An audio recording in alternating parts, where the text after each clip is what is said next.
نحمد ونصلی علی رسولہ الکریم اما بعد بسم اللہ الرحمن الرحیم۔ یوم شہادت ہے حضرت مولائے مرتضیٰ کا۔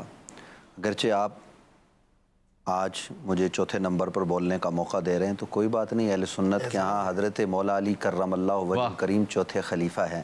میں اس نسبت کو اعزاز سمجھتے ہوئے عرض کر رہا ہوں کہ حضرت مولا علی کرم اللہ وجہ الکریم نبی اکرم صلی اللہ علیہ وسلم سے قریب کا رشتہ رکھتے ہیں۔ جو مفتی صاحب ان کے خاصے بیان فرما رہے تھے تو ان میں یہ بھی ہے کہ جتنا قرب حضرت علی کو رسول اللہ سے ہے اتنا عبداللہ بن عباس کو بھی نہیں ہے، کیونکہ حضرت ابو طالب اور حضرت عبداللہ جو نبی علیہ السلام کے والد ہیں، یہ دونوں کی ماں بھی ایک ہے اور والد بھی ایک ہے، تو اس اعتبار سے بھی قرب ہے۔ اور پھر یہ روایت اگرچہ اس پر لوگ کلام کرتے ہیں لیکن حضور نے کی طرف یہ فضائل کے باب میں ہے کہ انا والی من نور واحد، میں اور علی ایک ہی نور سے ہیں، میں اور علی ایک ہی درخت کی ٹہنی سے ہیں، تو یہ سب روایات ہیں اور یہ فضائل کے باب میں ہیں۔ لیکن حضرت مولا کائنات علی المرتضیٰ کرم اللہ وجہ الکریم کی شجاعت اور بہادری کے حوالے سے آپ نے بات کی، تو بدر کے میدان کو اگر آپ دیکھیں گے تو بدر میں آپ کو حضرت علی کرم اللہ وجہ الکریم اس طرح لڑتے ہوئے نظر آئیں گے کہ فرشتے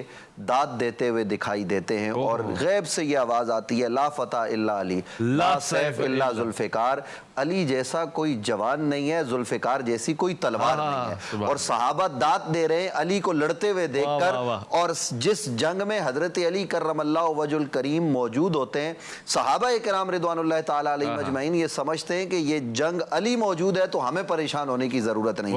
آپ بدر میں دیکھیں تو روایات یہ بتاتی ہیں 22 سے 23 کافر تنہا حضرت علی کرم اللہ وجہ الکریم نے مارے ہیں، تو اگر 72 مارے گئے 73 مارے گئے تو ان میں سے علی 23-24 مار رہے ہیں، تو یہ کتنی بڑی شجاعت کی بات ہے۔ اور بقیوں کے قتل میں آپ شریک ہوئے ہیں، حضرت علی اس شجاعت اس بہادری سے لڑے ہیں کہ آپ کی بہادری پر آسمان سے تحسین آ رہی ہے حضرت علی کرم اللہ وجہ الکریم کے لیے۔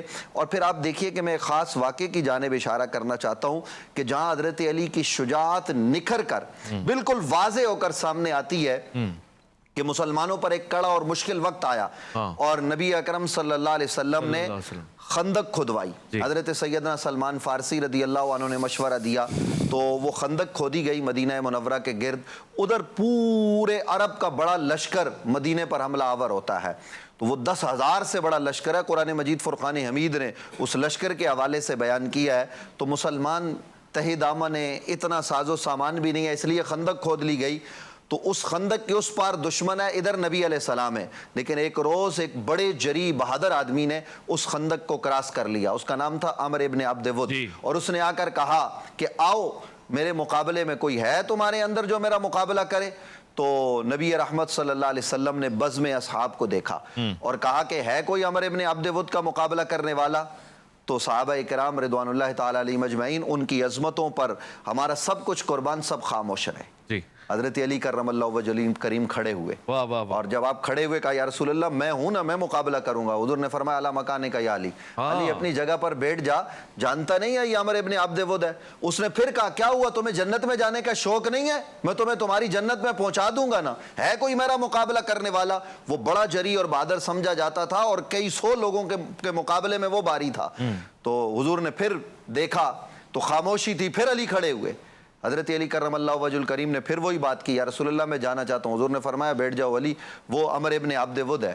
پھر نبی رحمت صلی اللہ علیہ وسلم نے ان کو جب بٹھایا تو پھر آواز آئی، جب پھر آواز آئی تو حضرت علی کرم اللہ وجہ الکریم تیسری مرتبہ کھڑے ہوئے، اور جب نبی علیہ السلام نے یہ کہا نا کہ وہ عمر ابن عبد ود ہے تو حضرت علی نے عرض کی یا رسول اللہ وہ اگر عمر ابن عبد ود ہے تو میں بھی علی ابن ابی طالب ہوں، میں بھی آپ کا غلام ہوں، مجھے آپ اجازت دیجیے۔ اب رسول اللہ نے حضرت مولا علی کرم اللہ وجہ الکریم کو بھیجا، اور بھیجتے ہوئے آپ نے اللہ کی بارگاہ میں یہ دعا کی، اے اللہ آج کل کا کل ایمان کل کے کل کفر کے مقابلے میں جا رہا ہے۔ اور حضرت علی کرم اللہ وجہ الکریم اس کے مقابلے میں گئے، اور مقابلے میں جاتے ہوئے اس نے پوچھا کون ہو، تعارف ہوا، تو آپ نے کہا کہ میں ابو طالب کا بیٹا علی ہوں۔ اس نے کہا کہ وہ میرے دوست تھے، آپ چلے جاؤ۔